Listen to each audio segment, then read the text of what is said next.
Hello and welcome to my channel. I'm Jessie Snyder and this is Sunny Days Events, Juneau's premier wedding and event specialist. If you are enjoying this video, don't forget to hit subscribe and click the bell icon to be notified every time we post a video. The goal of this channel is to show you how you can DIY your wedding, which projects can be done yourself, and which ones on which you should rely on the pros.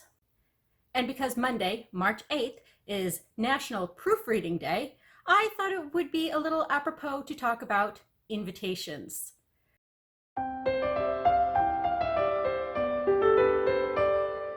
Invitations are an integral part of your event. You want people to know when, where, and have a little flavor of the event that you're planning on throwing. There are many different wordings and formats that you can have in your invitations. They can be formal, they can be informal.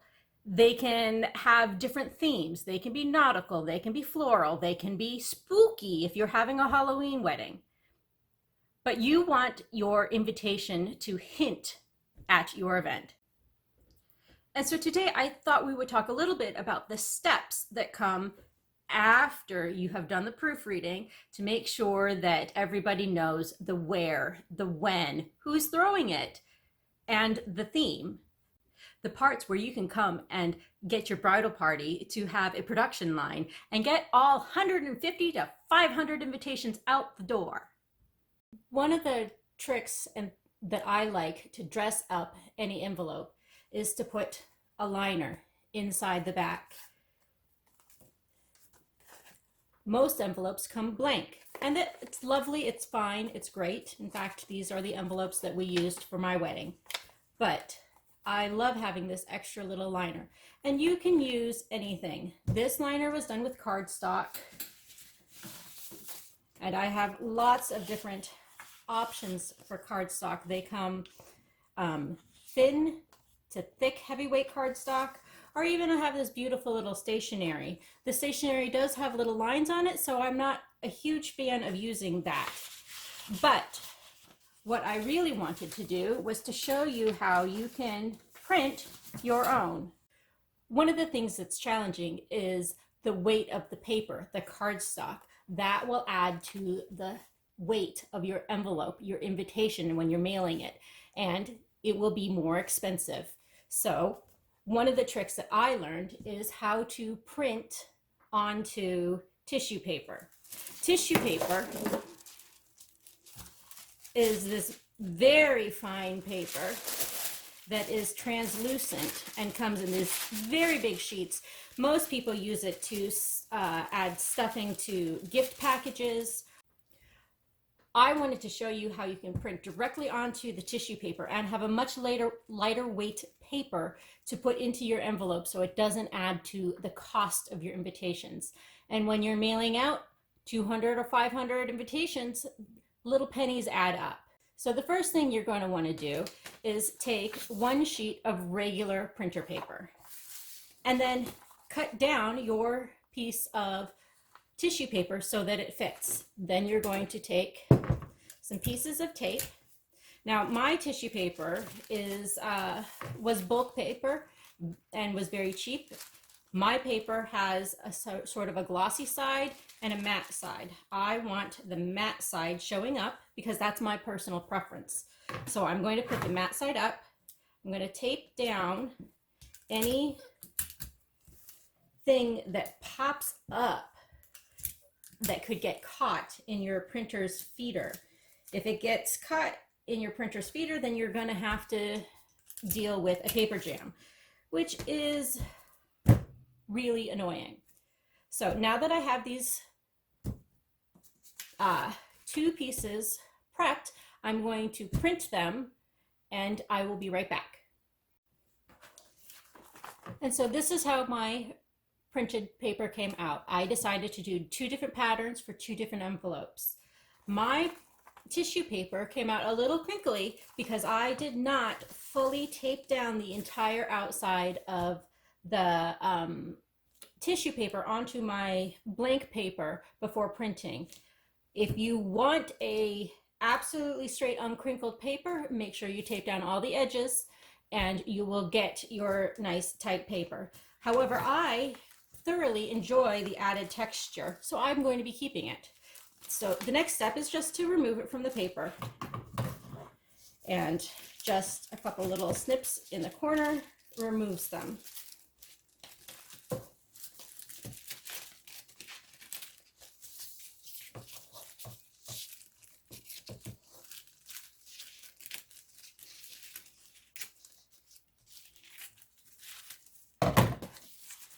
And you can reuse this paper over and over until it gets fully crinkled and unusable.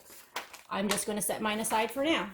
As we're moving on, I wanted to show you that envelopes come in different styles. You can have a short, small flap. You can have a tall, square flap.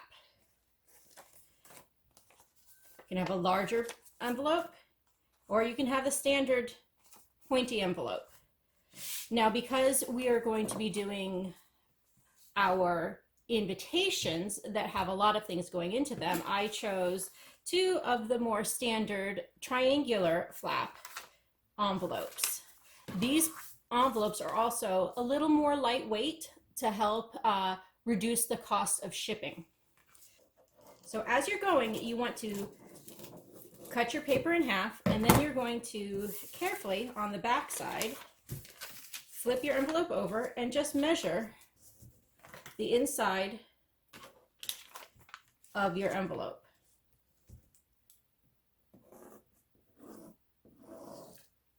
Try not to draw on your envelope.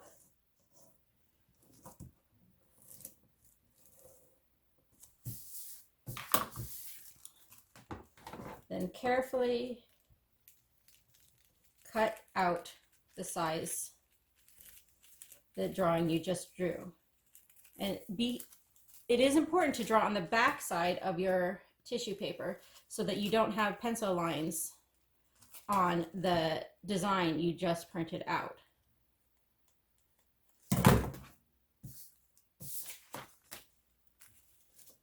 And then it is exactly the size of the envelope. However, I think I would like mine a little bit narrower, so I'm just going to trim it down on this side, and I'm just going to follow, maybe 1/8 of an inch all the way around.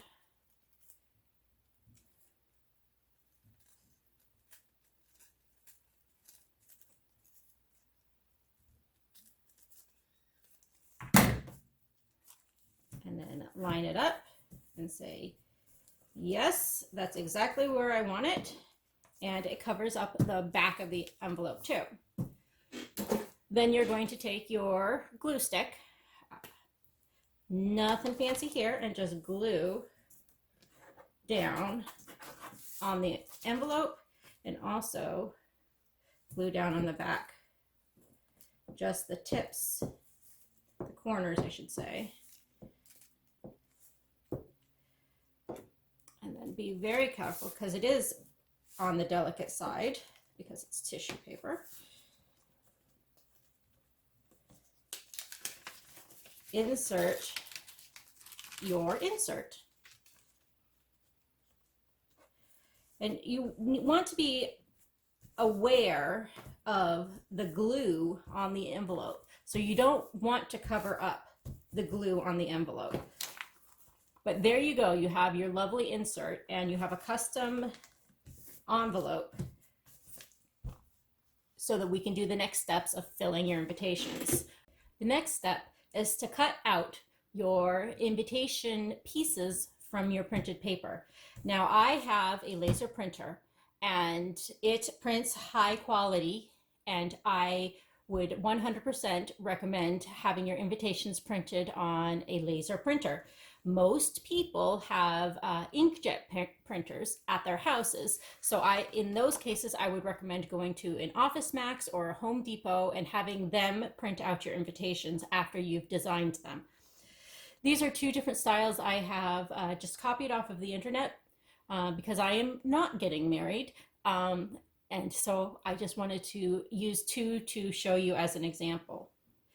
Make sure that you are cutting with a straight rule. I have this very small little straight rule cutter, which has always done me just fine in the past. And you want to be careful just to line up. There's a very faint edge of where this one was printed, and just slide and cut it. And then I'm just going to cut down all of the edges so that it's going to fit in my envelope that I have pre-lined. And if it doesn't fit, you can just trim it down a little bit more until it does fit inside your envelope. This one is a little big, so I'm going to trim it down just a little more on the sides and maybe a little off the bottom.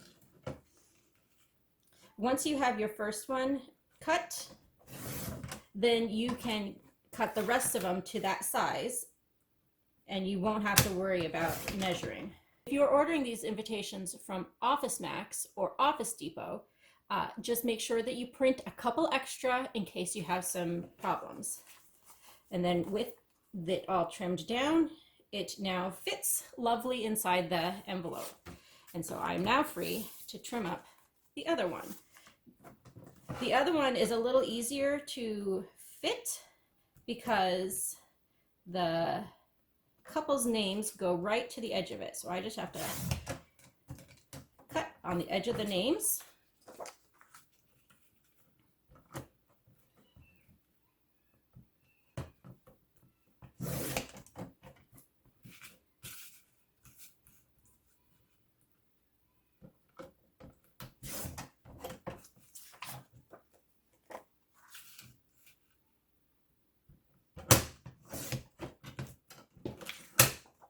This one now, oops.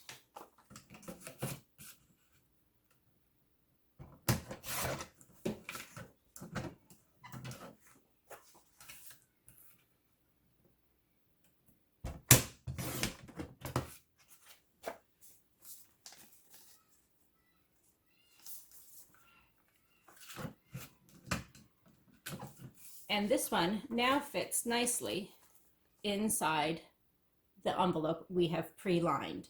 I also like, when I am doing lined envelopes, to have them sort of match the theme of the envelope.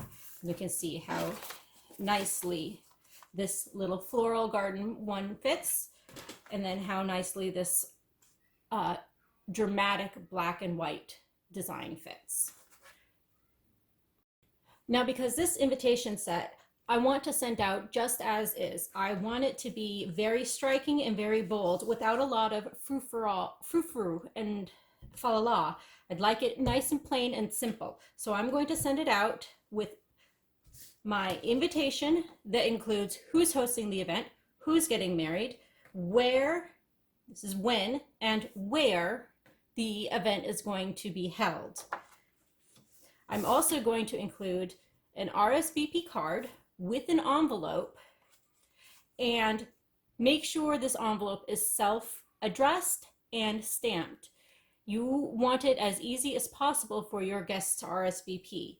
Another option you can include on your RSVP card is a link if you're going to do a digital RSVP. You can, or a QR code.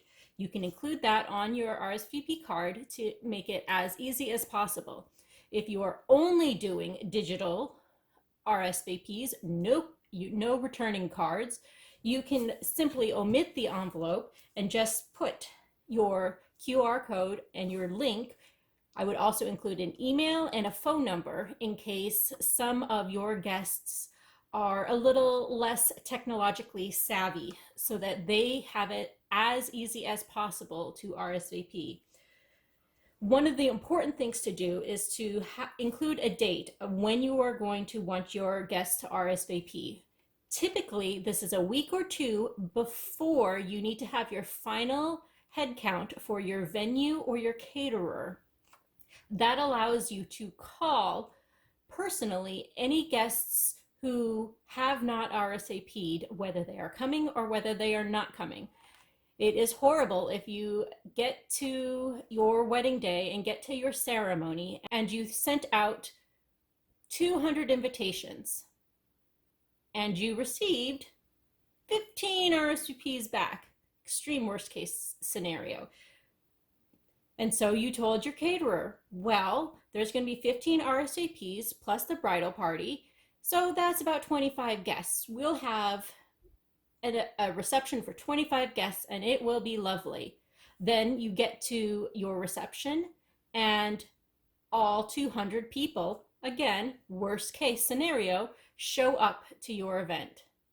What are you going to do? You certainly do not have enough food to entertain all these people. So even though most people do not RSVP, it is important to make it as easy as possible on the RSVP card to allow them to RSVP to you in any which way. Phone call, email, RSVP site. The other thing you're going to include in your invitation is a details card. This is optional, but it is very handy for guests.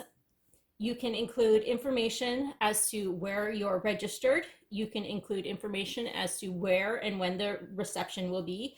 You can include information as to if hotels have been blocked out for your guests from out of town. And of course, you can include your wedding website that you have so meticulously created for your guests. And then you're just going to lay all your invitations and place them inside your envelope, making sure that you place them face up. You can include a double envelope, but that potentially could add to the weight of your invitation and add to the shipping costs. Now, this invitation is a little more spring floral, and so I wanted to add a little extra to make this invitation slightly more impressive.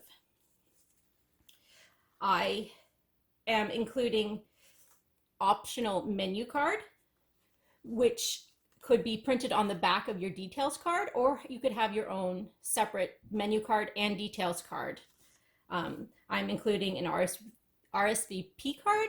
This RSVP will be digital only, so I do not need to include the envelope. And then I have my invitation.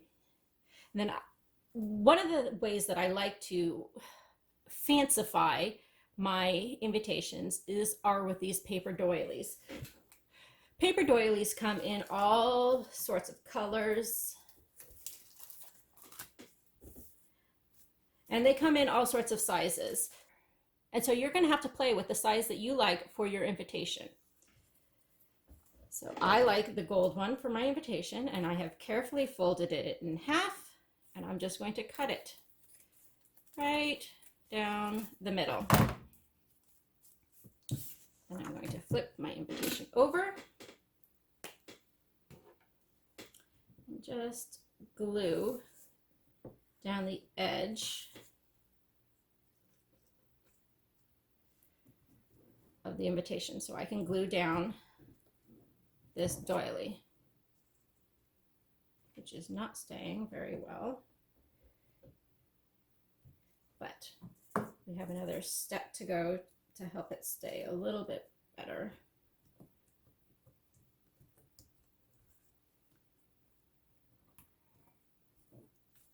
Oops, I need it to stay a little bit.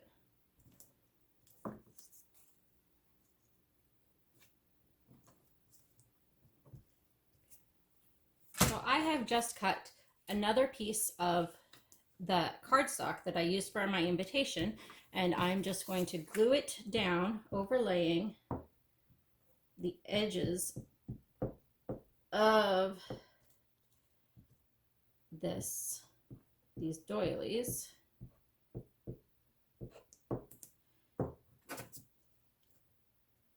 They will stay. Let's get the edges here nice and glued.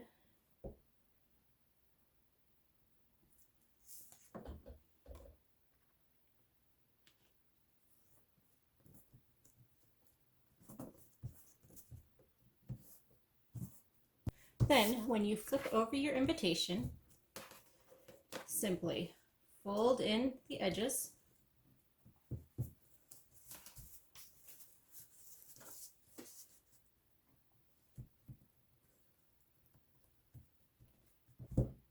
And you have a lovely invitation. There are several different things you can do at this point in the project. You can wrap the invitation with some ribbon to secure it. You can use an embossing tool and emboss your flaps closed. If this is the way you want to go, you must make sure that you do not get any wax from the embossing tool on the inside underneath the doily. So I have cut out a little piece of clear contact paper that I'm just going to lay down underneath where I'm going to emboss.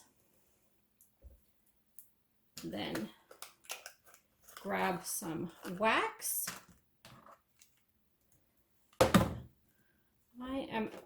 I'm using silver wax, but I'm also going to dust it with some gold powder. So I'm going to use the embossing box to help keep the flaps down as it is melting.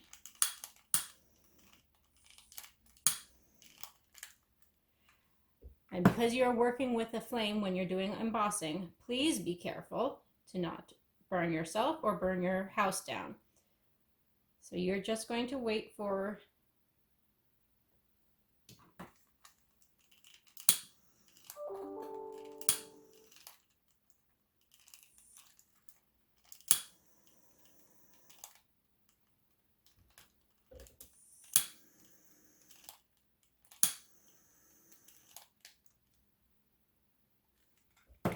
So you're just going to wait for the wax to melt a little bit.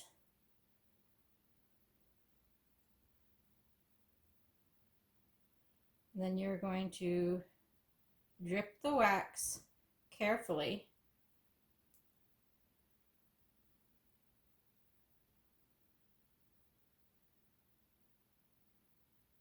on the edge of the doily.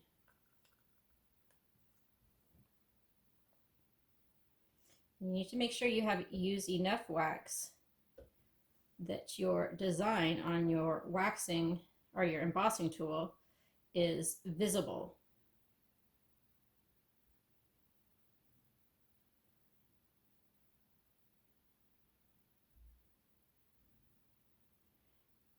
You could also use crayons if you have a bucket full of old ones, or if you don't, you can use new crayons as well. And then while it is still hot, make sure that your stamp is right side up and place your embossing tool.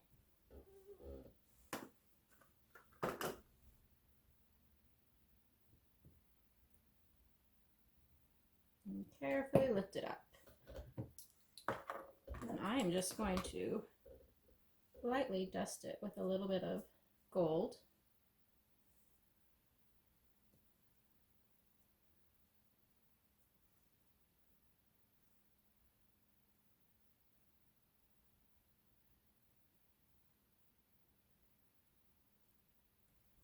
Okay, that's less likely than I intended, but I do like the effect. Then when the wax seal is dry, carefully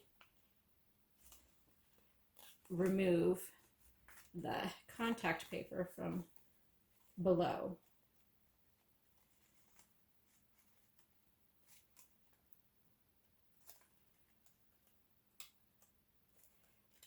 As you can see, this invitation is much more time consuming than our previous invitation. However, I very much enjoy the aesthetic of this invitation and think it is quite lovely.